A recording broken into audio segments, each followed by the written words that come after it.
Hillary Clinton was at an event in India, and she proved that she hasn't learned a single thing from the 2016 election.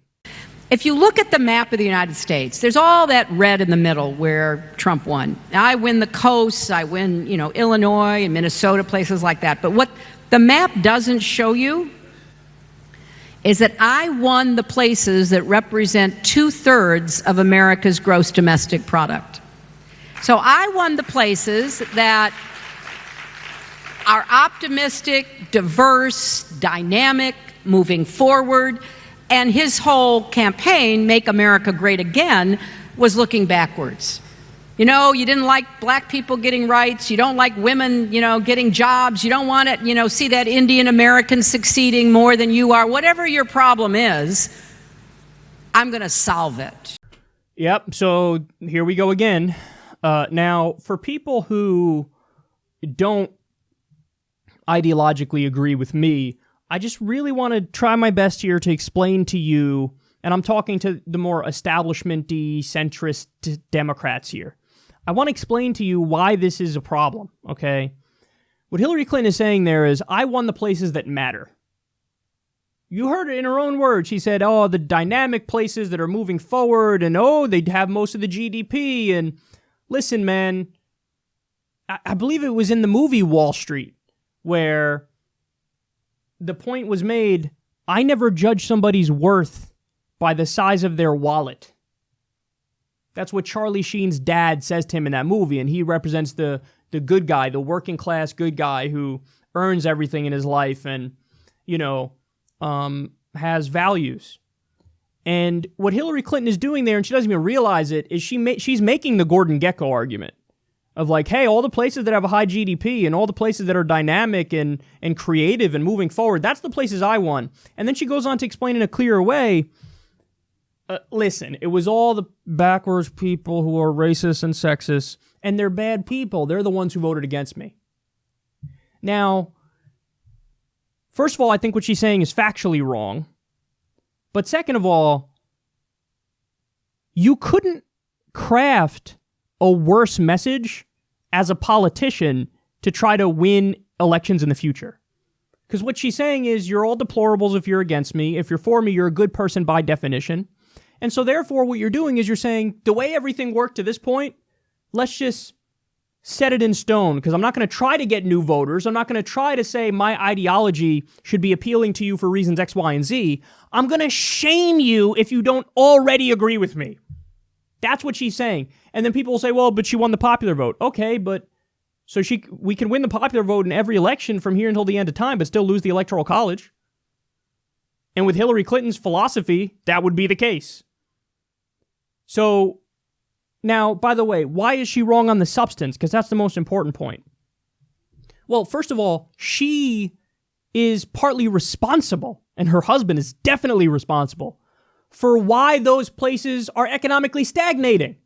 So all the places she's shaming here, like, hey, they're not productive and they're not creative and moving forward. Well, why are those places not as productive and why are they not contributing as much to the GDP?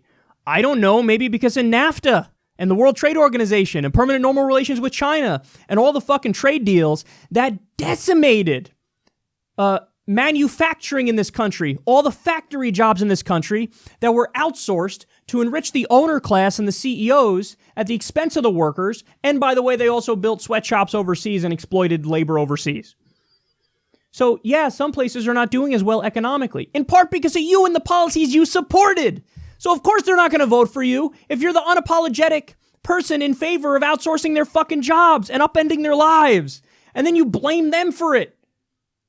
So that really fucking pissed me off, because she's partly responsible, because she supported NAFTA and supported these trade deals. She pushed for TPP 45 times, which is the next disaster. And as she's in favor of these policies that ruin lives, she's like, why aren't you more productive? Maybe because you ship their fucking jobs out. Ever thought of that? There are people who voted for Barack Obama twice who voted for Donald Trump. Now, when you try to make the argument, they're racist, they're sexist, they're bad people, what you're saying is, there's nothing we could have done anyway, because they're bad people, and bad people are going to vote for other bad people like Donald Trump. instead of analyzing the situation critically and saying, hey, no, seriously, what could I have done to change this? What could I have done to win? Very simple answer would have been go to the Rust Belt and campaign hard against those trade deals. Even though you supported them in the past, you could say, hey, listen, I was dead wrong and I will do everything in my power to make sure that not only are we not going to do any more dumb trade deals, we're going to do the opposite. We're going to get out of the trade deals and we're going to make sure that we get you your job back and, we help out working families in this country. So if somebody voted for Barack Obama twice, then they voted for Donald Trump, is it fair to call that person a racist or a bigot? No, it's people who said, there are, of course, racists and bigots who voted for Trump, of course. But then there's also a lot of people who just wanted to, destroy the establishment. Say, I'll roll the fucking dice on this maniac because maybe he'll keep my job in this country. Maybe he'll end corruption in this country because that was part of his campaign, his rhetoric. Now, obviously, Trump's a liar. He didn't do any of that stuff. But he said on the campaign trail he wasn't going to do the trade deals. He said he was on stage going, I gave money to you and bought you. I gave money to you and bought you in the Republican primary. Why is it so hard for these corporate Democrats to imagine that some of the arguments that Trump made that were populist arguments resonated? Trump was the guy who said, I'm never going to cut Social Security, Medicare. By the way, he lied. He is doing that. But he argued on the campaign trail, I'm not going to do that. Well, that appeals to people. It appeals to people when Trump says, I'm not going to cut Medicare and Social Security. Again, there are some racists who voted for him, of course, because of his bigoted shit, like the Muslim ban and the wall, of course. But then there's people who voted for him because the economic stuff, the economic populism. So you could say they were duped, true. But you can't say they're bigots or they're bad people because they're not. And in fact, studies have shown, they say, hey, we would vote for populist Democrats over Republicans. So give them the option of a populist Democrat. Then they'll fucking vote for that person. So this idea, what she's trying to do, if you blame the voter, if you shame the voter, if you say bad people are bad people and they're going to vote like that anyway and there's nothing I could do, what that means is you don't have to change your ideology. That's what that means. Means you don't have to adjust, you don't have to grow, you don't have to move forward, you don't have to realize that, hey, Bernie Sanders right now is the most popular politician in the country by far and away. His ideology, when you go issue for issue, is way more popular than any other politician by even more.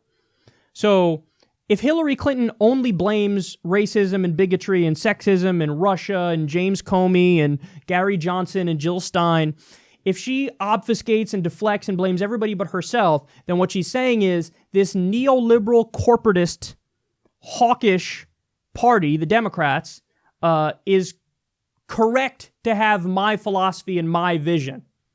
And that's just not true. And in fact, that's the destruction of the Democratic Party. We've run neoliberal corporatists from Obama and onward.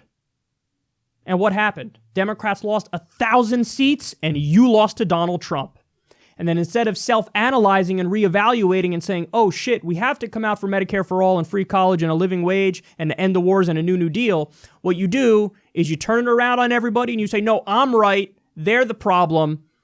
I won the places that are economically productive and creative and moving forward, and I won the places with the good people. And, hey, the racists and the sexists and the bad people, they voted for the other guy. Well, isn't that fucking convenient? And listen, it's the same argument. We always rip Republicans for that bullshit argument they make when they talk about the heartland of the country. They're the real Americans. Because people go, why are they the real Americans? Doesn't somebody from California or Hawaii or New York count as a real American? They're real Americans too. But it's a bigoted argument that they're making. They're going, well, the fucking hippies and the people of color and the women and the lefties, they don't count. They're not real Americans. Real Americans are conservative white men in the middle of the country. That's a bullshit, bigoted argument. You know what else is a bigoted argument? The reverse of that. And that's the point Hillary Clinton's making. Her point is the only people that matter are the economically productive, innovative, dynamic, creative people on the coast in Silicon Valley and Wall Street and all those. Oh man, they're the real Americans. Why isn't the person in Kentucky a real American? Why isn't the person in Ohio a real American? They're not real Americans. They're not as productive. Again, right back to the original point. You don't judge somebody's human worth by the size of their wallet. But Hillary Clinton is doing that, and she's doing that because it's convenient for her argument. In her mind, this tries to help her get over her soul-crushing and pathetic loss. It's easier to feel better about it if you just say, well, everybody who voted against me is just a bad person. They're just bad people, so there's nothing I could do about it. There was a lot you could have done about it. and you didn't do anything about it. You didn't do the right thing because you don't understand politics and you don't actually care about improving people's lives.